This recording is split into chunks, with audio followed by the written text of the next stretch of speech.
Selamat pagi. Kita bersyukur karena Tuhan masih memberikan kita kesempatan untuk menjalani kehidupan di hari ini. Kita kembali akan mendengarkan sapaan Sabda Tuhan pagi hari di hari Senin tanggal 8 Maret 2021. Sebelumnya mari kita berdoa mohon bimbingan Roh Kudus. Kita berdoa. Tuhan, kami bersyukur karena Tuhan masih memelihara kehidupan kami. Terima kasih untuk nafas kehidupan, keselamatan yang Tuhan anugerahkan. Kami hendak sejenak untuk duduk mendengarkan firman-Mu. Bimbinglah kami dengan Roh Kudus untuk kami dapat mengerti, menghayati, dan kami dapat melakukan firman-Mu. Dan kami dapat senantiasa menyatakannya lewat sikap, perilaku, tindakan, dan tutur kata kami. Inilah kami anak-anak-Mu Tuhan, bersabdalah kepada kami telah sedia untuk mendengarkan firman-Mu. Amin. Bacaan Alkitab terambil dari kitab Esra pasal 2 ayat 1 dan ayatnya yang ke-2a. Inilah orang-orang provinsi Yehuda yang berangkat pulang dari pembuangan, yakni para tawanan yang dahulu diangkut ke Babel oleh Nebukadnezar, Raja Babel, dan yang kembali ke Yerusalem dan ke Yehuda masing-masing ke kotanya. Mereka datang bersama-sama Serubabel, Yesua, Nehemia, Seraya, Reelaya, Mordekhai, Bilsan, Mispar, Bikwai, Rehum, dan Baana. Yang berbagi adalah mereka yang mendengarkan sabda firman Tuhan dan melakukannya dalam kehidupan sehari-hari. Terpujilah Tuhan Yesus.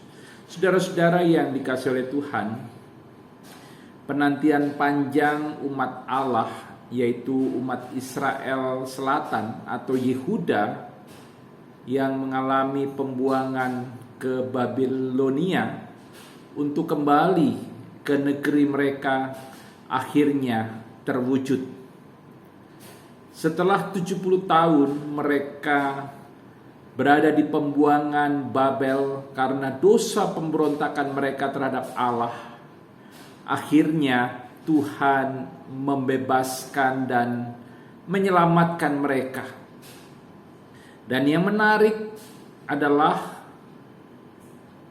yang membebaskan Yehuda dari pembuangan Babel bukanlah orang yang berasal dari umat Allah. Tuhan Allah Israel tidak memilih orang dari antara umat Allah untuk membebaskan umatnya. Justru Tuhan Allah memakai orang yang bukan umatnya untuk membebaskan Yehuda dari pembuangan di Babilonia. Dan orang yang dipakai oleh Tuhan untuk membebaskan umatnya itu adalah Raja Kores, Raja Persia. Raja Kores yang berhasil mengalahkan Babilonia, mengizinkan orang-orang Yahudi kembali ke negeri mereka, dan mereka diizinkan untuk membangun kembali bait Allah dan tembok Yerusalem yang dihancurkan oleh Raja Babel, yaitu Nebukadnezar. Oleh sebab itu bisa dipastikan ketika Yehuda pulang ke negeri mereka, ada sukacita dalam diri orang-orang Yehuda yang kembali ke negeri mereka ini.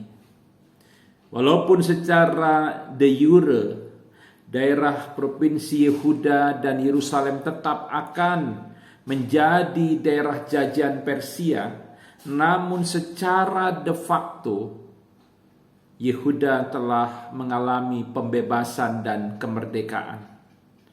Selama berada di pembuangan Babel, air mata menjadi makanan mereka sehari-hari. Mereka tidak memiliki kebebasan dan kemerdekaan dalam berkata, dalam bertindak, dalam mengerjakan sesuatu, dan termasuk juga dalam hal beribadah kepada Allah. Mereka terkungkung, mereka tertawan, mereka tidak bisa melakukan apapun sebagai orang-orang buangan. Namun semua kesedihan dan kesengsaraan itu akhirnya selesai. Pada waktu Raja Kores mengizinkan mereka pulang ke negeri mereka. Ketika orang-orang Yehuda ini pergi ke Babel, mereka berstatus sebagai tawanan. Namun ketika mereka pulang ke negeri mereka, mereka berstatus sebagai orang merdeka. Mereka yang dulu datang ke Babel dan kemudian kembali pulang ke negeri mereka disebutkan di pasal 2 ayat 2. Di antaranya Serubabel, Yesua, Nehemia, Seraya, Reelaya, Mordekai, Bilsan, Mispar, Bigwai, Rehum, dan Baana. Mereka-mereka itulah yang diangkut ke pembuangan Babel, namun mereka kembali ke negeri mereka.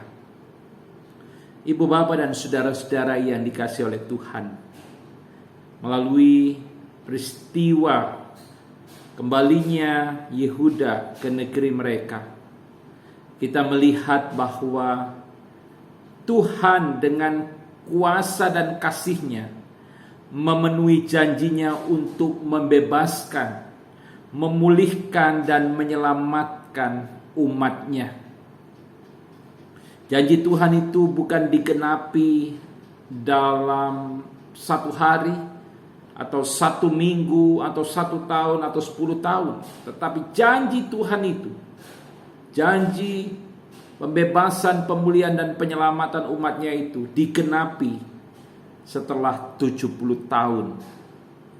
Mungkin saja ada di antara umat Yehuda yang dibuang ke Babel sudah meninggal di Babel, sehingga tidak merasakan sukacita pembebasan dan penyelamatan yang dilakukan oleh Tuhan Allah. Saudara-saudara yang dikasihi oleh Tuhan, setiap kita tentu saja bisa mengalami situasi dan kondisi yang sulit, yang penuh derita, sengsara, dan air mata seperti yang dialami oleh Yehuda. Dalam situasi dan kondisi seperti itu, tentu saja kita memiliki pengharapan yang besar agar Tuhan segera memulihkan keadaan kita. Melalui bacaan Alkitab hari ini, kita harus menyadari bahwa waktu pemulihan itu bukanlah hak kita. Saya ulangi, waktu pemulihan itu bukanlah hak kita, tetapi waktu pemulihan itu adalah hak atau otoritas dari Allah. Satu hal yang pasti, bahwa Tuhan tentu saja akan menggenapi janjinya untuk memulihkan kehidupan kita dan mewujudkan kehidupan yang selamat dan damai sejahtera bagi kita, umat yang telah diselamatkannya melalui Yesus Kristus. Nantikanlah waktu pemulihan itu dengan sabar. Jangan memaksa Tuhan untuk mengikuti waktu dan kehendak kita. Kitalah yang harus menantikan waktu Tuhan. Yakinlah, sebagaimana yang pengkhotbah katakan dalam kitab Pengkhotbah pasal 3 ayat 11, yang mengatakan bahwa Ia membuat segala sesuatu indah pada waktunya. Kiranya ini menjadi kekuatan bagi kita, bahwa walaupun pemulihan itu terasa lambat, tapi yakinlah bahwa waktu Tuhan itu yang terindah bagi kita.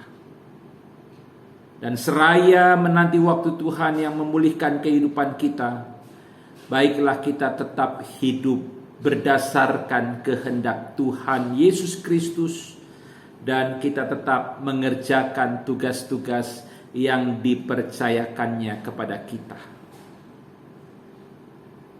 Kiranya kita tetap semangat menjalani kehidupan, walaupun hidup kadang berjalan tidak sesuai dengan harapan dan keinginan atau bayangan kita, tapi yakinlah bahwa Tuhan akan mewujudkan rancangan keselamatan, rancangan damai sejahtera bagi hidup kita. Karena rancangan Tuhan bukanlah rancangan kecelakaan, tetapi rancangan yang membawa damai sejahtera. Selamat pagi, Tuhan Yesus memberkati. Amin. Mari kita berdoa. Ya Tuhan, terima kasih karena kami sudah mendengarkan sabda firman-Mu. Kami yakin bahwa Tuhan menyatakan kuasa dan kasih-Nya untuk memulihkan kehidupan kami. Sebagaimana Engkau memulihkan Yehuda, Engkau membebaskan dan menyelamatkan Yehuda dari pembuangan Babel, Engkau juga akan memulihkan kehidupan kami. Engkau akan membebaskan dan menyelamatkan kami dari berbagai kemelut dan pergumulan yang kami alami. Ajar kami untuk menanti waktu Tuhan. Biarlah kami yakin bahwa waktu Tuhan adalah yang terbaik bagi kami. Biarlah kami tidak memaksakan waktu dan kehendak kami. Terima kasih ya Tuhan. Sertai berkati kami di sepanjang hari ini. Kiranya Tuhan menjaga, melindungi kami. Bagi warga jemaat-Mu yang sakit, kiranya Tuhan sembuhkan, pulihkan. Bagi yang berduka cita, Tuhan hiburkan. Bagi yang mengalami pergumulan, Tuhan beri kekuatan iman, dan Tuhan berikan jalan keluar yang terbaik untuk setiap persoalan yang mereka hadapi. Terima kasih Tuhan, inilah doa kami. Doa ini kami peralaskan dalam nama Tuhan Yesus Kristus, Tuhan dan Juru Selamat kami yang hidup. Amin. Selamat pagi, Tuhan Yesus memberkati kita.